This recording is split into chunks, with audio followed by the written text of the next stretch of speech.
Hello to all you Aries people. Hello, welcome to this monthly horoscope for your sign for the month of July 2013 with me, Veerle.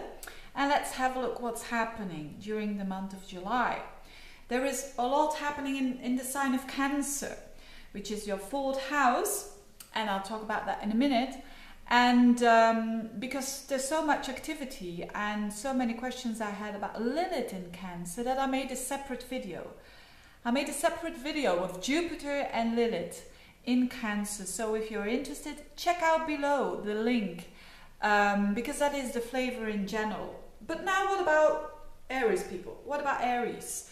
What does it mean for you? Now this month, there is such a focus on your fourth house. There is Mars in there, so activity, working.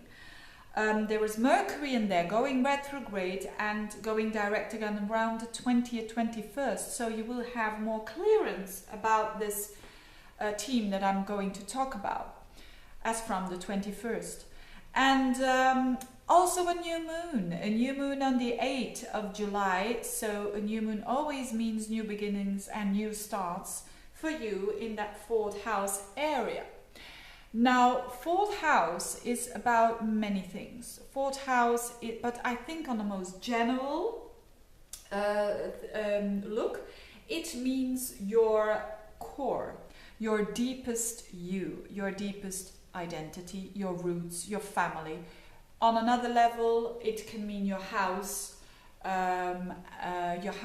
your environment that you live in. Now, having all this energy, it means that there are changes considering that house, considering your roots, considering a lot of inner work.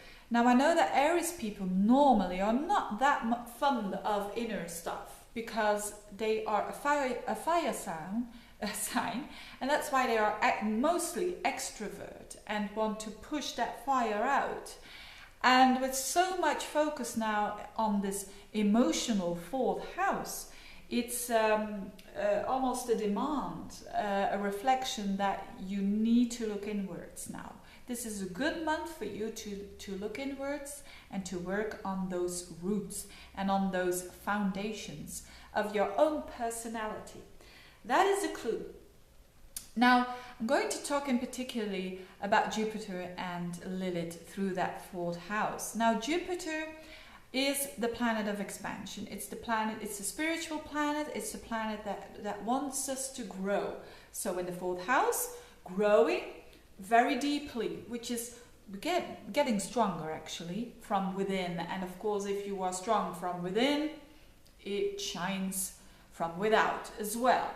It's better to be strong like that or to become strong like that. And Jupiter is in exaltation in Cancer because Cancer is a water sign and growth is very easy in a water sign. It spreads very easily. So that's why it's happy there. Having Jupiter in the fourth house is always, it can give you a feeling of feeling at home even more than ever. Or maybe doing some changes in your home that makes your home bigger, broader, expansive. But with Lilith there becomes the paradox. So Lilith is a totally different energy. It's an energy about, you know, the fist that is on the table. Hey, I want my equality. That is what Lilith wants. To know more about that, check the link below. So Lilith is about, I want my independence. I have self-interest. And I think you Aries people understand that, how important it is to have your self-interest, to have your identity, and to be an individual, to be you. And this is what Lilith wants. But Lilith is the place where Lilith is also where we feel rejected, where we feel not the mainstream. So we all have Lilith in our charts. And now transiting that fourth house means that we can feel rejections or have been felt rejections from family, roots, from people that were supposed to nurture us. And can be a long way and can be something new coming in. But It means that now it is time to stand up for showing who you really are on a very deep level, especially also with Uranus in your sign. You get the help to do that. A bit nervous sometimes, but and restless, but it is there for a reason. So the paradox is that Cancer and Jupiter are very expansive, actually supporting. And Lilith is about me. It's about my own identity. It's about I don't care if people reject me. I do it anyway, what I have to do, whether it is your work or your relationship or whatever, or your idea or your beliefs or whatever. But it has to do with that very much courageous standing up for yourself and doing the stuff that you have to do anyway. So paradoxes are here not to be solved. That's the first thing. But people don't like paradoxes because they cannot be solved. But when those two energies are here together, it reflects it has to be that way. And it reflects that it has to be balanced out. So it could mean many things. It could mean that you are going to live somewhere that people say, what the hell are you going to do? So people who are very close to you, your family. Or you can have to transform your job because this energy opposes Pluto in your 10th. And you feel as if your roots are, you are losing it, or you have to break with the roots, but you have to do it anyway.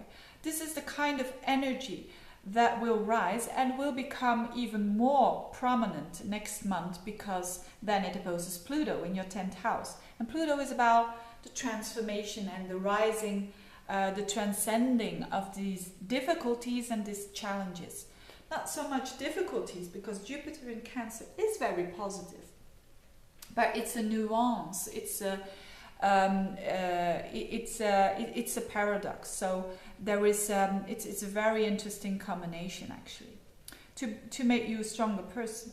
Not saying that you're not, but getting stronger even more.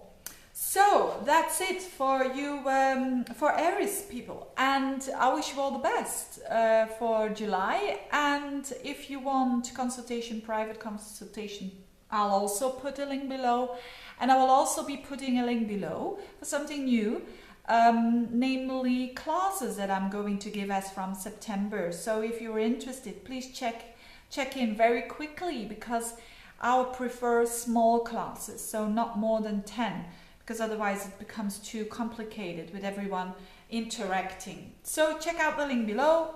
Wish you all the best and see you next month. Bye bye.